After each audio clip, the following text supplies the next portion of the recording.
Can't see the screen. Hi, welcome to forgetful. It is Tuesday at 7:45. We're on time today. Woo! That was a dangerous move. It was dangerous. I know. Wow. It was like a very, very dangerous high five. Well, welcome to forgetful. We are here to help you kind of stay in shape, keep doing what you love to do, Kung Fu and Tai Chi after 40 or 50 or 60 or 70 or 80 and on and on and on. So basically we're here each week to give you tips and tricks and just kind of what we are going through also and just sharing that. A lot of pain. Just sharing that with you. So today we thought we would tackle something someone asked us to, which is like, why do I always forget my forms? Or why do I always forget this move? Or maybe it's just because when Oscar asked me, well, what always happens in class? What gets you most frustrated? And I'm like, well, I do same thing every week. So I know that it's really difficult, especially in a style like Wallum Kung Fu, where the forms are very extensive and they tend to get longer and longer and longer. Right. So it's very hard. So we're going to tell you the secret right now on how you will never ever forget any movement in your form. Okay, pay attention now. This is how you do it. You practice your forms. Okay, we're good. All right. Great job. All right. All right, let's All right, we'll see you next week. Tune in next week at 7:45. All right, we'll give you a little bit more. So obviously there's more than practice. That is a big part of it. But there are things that you can definitely do that will improve, I wouldn't even call it your memory, but your application of how you're doing things so that you can retain the information better. So first of all, what are forms? So Kung Fu forms are all those like cool moves that are put together that just, if you don't do Kung Fu or Tai Chi and you're watching this just because you think we're awesome, well, which is true. It's kind of like watching like a dance routine or like a full, performance set of movements. And so basically the forms are a bunch of the Kung Fu moves put together in a sequence, and often we have to add different elements to them. And so it's really actually quite good for us, but specifically for Wallum, it's part of our tradition. So in traditional Kung Fu, such as our style, where it's taught generation by generation, it's something that we're also doing to preserve our style, because all our forms are very specific to Wallum Kung Fu. Right. Yeah, and I think what makes Wallum a little different than some other traditional styles is the breadth and the depth of the forms. There's a lot of them. They get more and more they get intricate, very complicated, and I would say for our style we kind of really specialize on making sure that those forms are being handed down from generation to generation and being correctly. Correctly. And we're just fortunate that we have Grandmaster Chan as a resource to just kind of go and ask him questions, which, as a matter of fact, I did that just today. Funny story. But let's not go there. Okay, so there's a funny story to that. But here's the thing. There is a Kung Fu Pod episode, which you can look on Wallum Film's YouTube channel, and it has Sifu Pita from Switzerland. And I'm not going to do it justice, so just watch it. Yes, but she goes into the reason why learning sequence of movements, which are the forms, are really good for the development of a child's brain. I'll leave that part at that. But also, since as adults we're always continuously growing, our brain is still learning and has the capacity to learn. Or some adults are very childlike. Correct. Some adults are very childlike, yes. I don't know any, but I've heard those stories. But it is also good for adults. So learning sequence of movements, while there's the benefit of you learning something traditional, you have the martial arts aspect to it, there's applications to those forms, there's this like beautiful sense of like expressing movement, which is awesome as well. There's an additional benefit of learning sequences of movement, which is really good for developing cool stuff in the brain, neural pathways in the brain. And then the other, just the act of practicing is good for you. And the act of you thinking and trying to learn is good for your brain. That's why you want to do it. Another reason why it's good for you to learn and memorize these forms is as adults, we have our work, we have family, we have extra. Game of Thrones is over now, so I mean, that should free up everybody's TV time. shows, but if you are able to, as we are very lucky to go to the Wallum Temple, and you drive into the walls of the Wallum Temple, the yellow walls, then you go into the doors and you're inside the temple, and then you're inside the training hall, you have a space that you've trained yourself that as soon as I step on the space, like if you can imagine this carpet being that space, then I'm able to turn on the light of like learning. I'm able to learn here. So if you're having problems remembering stuff and you're training on your own, maybe having a space at home dedicated to your training will help. I know for me, I have a small gym right here to my right, and every time that I step on those mats, like those rubber mats, I was like, oh, this is where I do my strength training and movement practice. Kettlebell time. It's kettlebell time, yeah. There's someone we know who can do the hammer dance. All right. Okay, but we'll skip that. Having a place where you are able to like focus your entire mind and body into learning is another great way to remember stuff. And do I have anything else to add to that? I don't know. You don't remember? Nice. Well, also, people are going, well, okay, we know why it's good for us. And you kind of touched on how we can remember, like show up to class. Again, we're telling you to come practice. But really, the way I like to look at it as well is pretty much what are your forms? They're pretty much sequence of movements. What are those movements? Those are your basics. So the better and stronger your basics are, the easier it's going to be to translate into your forms. So, for example, those of you who know Wallem first form, you know that third exercise, dropping horse, is right in the middle of it. There's a portion of it. So you shouldn't have to overcomplicate that. You should know third exercise so well, by the time you're in first form, that part should just be able to plug in like a block, like a Lego. So what you're saying is practice and basics. Like okay, Legos. Good, and we're done. Yeah, so basically I am saying that you need to be able to know your basics so well and so in depth. And that includes like even just knowing a simple what the kicks are and how those transitions are. All of that is going to help you be able to do those forms much, much more successfully. So, you have a really good analogy for that actually. And I'm going to check your side. Yeah. It looks like you have a question.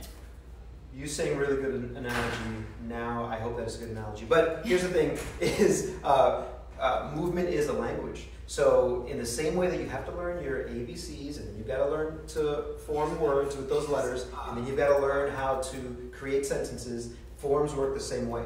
The really cool thing is, even though the forms in Wallem get a little bit more intricate and complicated, the foundation and the basics are the same. So in the same way you can memorize a poem, before memorizing that poem, you're going to be more beneficial actually understanding all the words in that poem. That will increase the ability for you to learn that form or poem. I don't know why I said poem because I don't really know any poems. I was going to say, you recite a poem. You know one, it's Tangram Bosim Siwayong.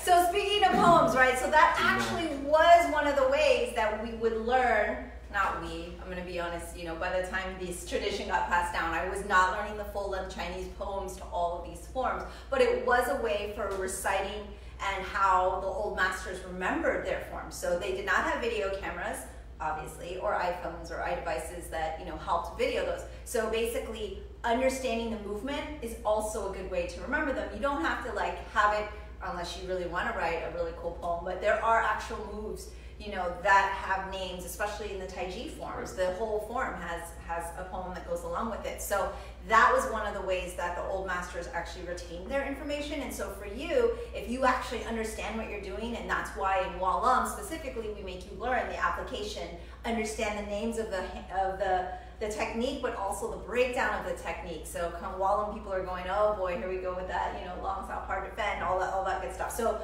yes, we do kind of make you remember that, but that is to actually help you retain and recall the moves. So the better you understand it, the better you have the building blocks and you have the basics. All of that is going to help you kind of go into your practice and being able to kind of recall that information a lot. That's in addition to practicing a lot. Practice your basics, practice. And then I think the third thing, which is super important, is have a very good feedback system. I'm really lucky because I have this really cool instructor. Bam, right there. It was my wife. But also having access to other instructors and my Kung Fu brothers and sisters at the Wallem Temple. When I do something, knowing that I have that feedback system, if you don't have that, you are at a disadvantage. However, we can use technology for good here. So you can video yourself and then pay attention and then look at what you just did and see where you made mistakes.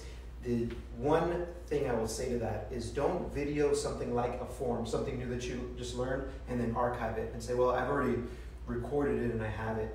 You have to, I think it's even better for you not to keep those. I think it's better if you record yourself, watch, see what kind of feedback you get, and then delete.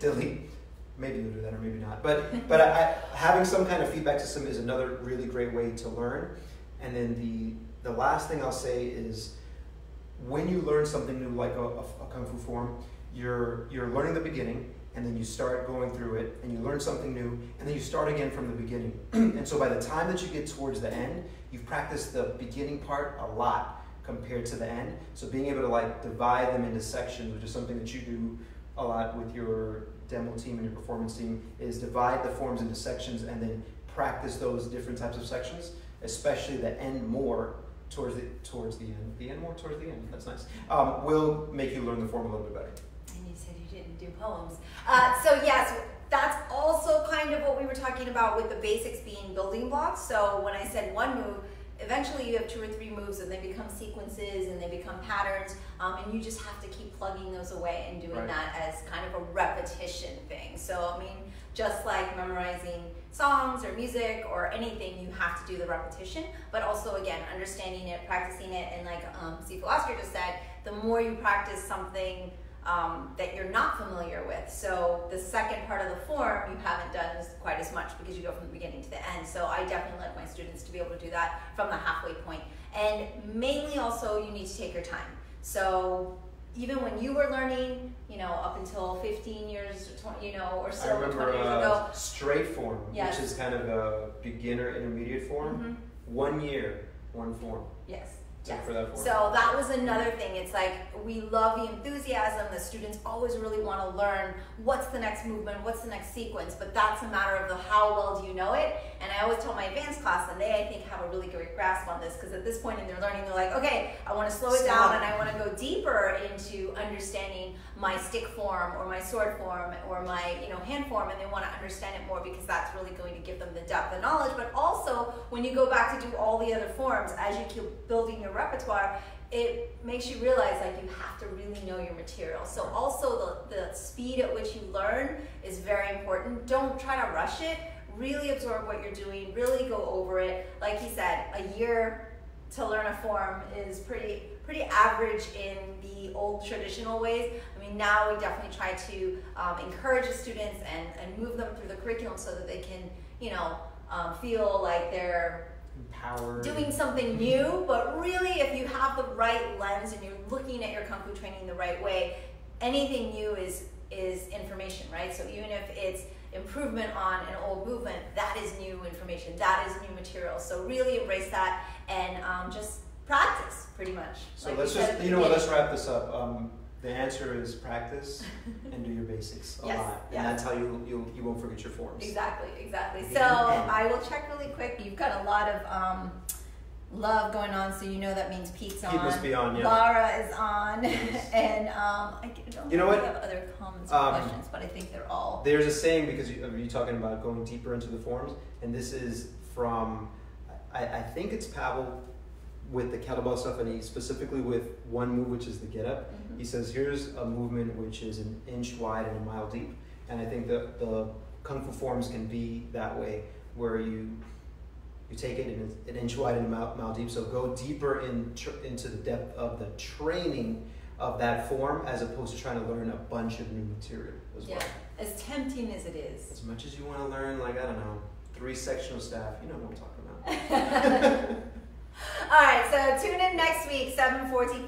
Every Tuesday we are here. If you have questions, comments, suggestions, topics that you want us to go over, or anything you want to share, please do. And let your friends know, especially if they are over 40 and want to stay fit for their activity. We will keep doing this every Tuesday, yes? Indefinitely. All right, thanks for joining us on 40 Fit Food. We'll see you next week. Bye.